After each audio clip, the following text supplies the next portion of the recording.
All right, let's jump right in. We're tackling a massive question today. In a world that's changing faster than ever, what does an education that actually matters even look like? The old rulebook? It's pretty much out the window.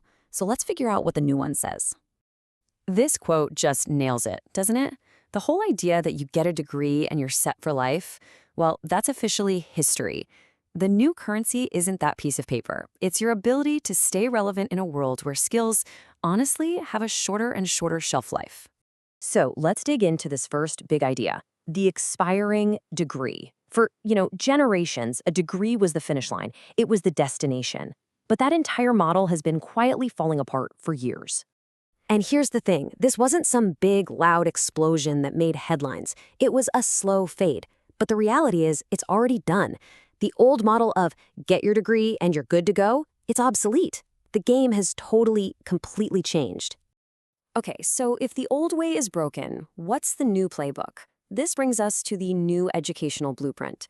What we're seeing is this massive shift away from just, collecting facts, static knowledge, and toward building a toolkit of dynamic, adaptable skills. And this isn't just a hunch. You look at what huge organizations like the World Economic Forum and UNESCO are saying, and they're all singing the same tune. Future-proof education has to be, number one, skills-heavy. It's about what you can do, not just what you know. 2, it's got to be application-driven, connecting ideas to the real world. 3, interdisciplinary, because hey, real-world problems don't care about academic departments. And 4, it has to be continuously updated. Lifelong learning isn't just a nice phrase anymore, it's the new operating system.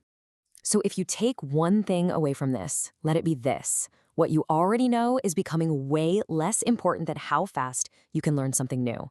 Your ability to adapt, to unlearn old ways and relearn new ones, that is your most valuable asset from here on out. Now, this might sound a bit abstract, but it's not. It's happening right now. Let's look at 2 huge fields where this new blueprint is already the reality, STEM and sustainability.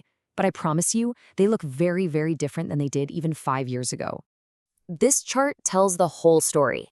In STEM, it's not enough to just know one specific coding language anymore. The real demand is for people who can apply AI and machine learning to solve actual problems. It's not about being stuck in theory. It's about robotics, systems engineering, and making decisions based on data. The world needs problem solvers who can see the big picture. And it's the same story with our second big example. Sustainability, it used to be this niche topic, right? A nice conversation to have on the side. Not anymore. We're talking trillions of dollars being poured into the climate transition and clean energy. It has become a massive economic engine, driving the entire global economy. And that economic engine is creating this huge demand for a totally new set of skills. We're talking about things like climate finance, ESG analytics, environmental engineering, energy policy. This isn't nice to have stuff anymore. This is a direct path to a career that is going to be incredibly relevant. And here's where it gets really powerful. The most valuable work today is happening at the intersections of different fields. Just look at this. You combine data science with healthcare, and boom, you get the exploding field of health informatics. You combine AI with ethics and policy, and you create these desperately needed roles in responsible AI governance. Real problems are messy and cross-disciplinary, and so are the solutions. Right. We have to talk about the elephant in every room, artificial intelligence. But we need to seriously reframe how we think about it. AI isn't here to replace us. It's here to completely change the questions we're even asking in the first place. This is it, right? This is the question on literally everyone's mind. It's the biggest fear we all have about this technology. So let's just face it head on. The short answer is no. But, and this is a huge but, it comes with a condition. AI is absolutely going to automate routine, repetitive tasks. What it can't do is replicate uniquely human skills. Instead, AI is going to amplify the people who can ask better questions, the people who can think across different domains, and especially the people who can blend their human judgment with the machine's intelligence. So look, the big mindset shift is this. Stop thinking about competing with AI. That is a race you will not win. The future belongs to people who figure out how to work with it, to use it as an incredibly powerful collaborator, to solve bigger, more complex problems than we ever could on our own. Okay, we've covered the problem, the new blueprint, and the giant role AI plays. Now for the most important part.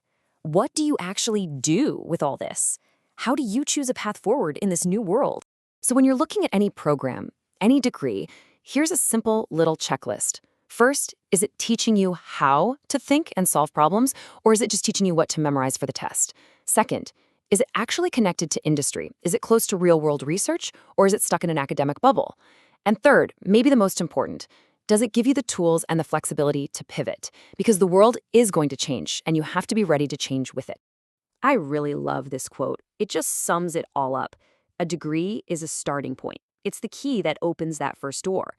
But it's your sense of direction, your purpose, your ability to adapt. That's what will let you walk down the long hallway of your career, opening new doors along the way. So let's end on this thought. Instead of asking, which degree should I get or what job pays the most, I want to leave you with a much more powerful question to ask yourself. Which problems do I want to be capable of solving? Because the future isn't going to be short on people with degrees. It's going to be short on people who can solve the problems that matter.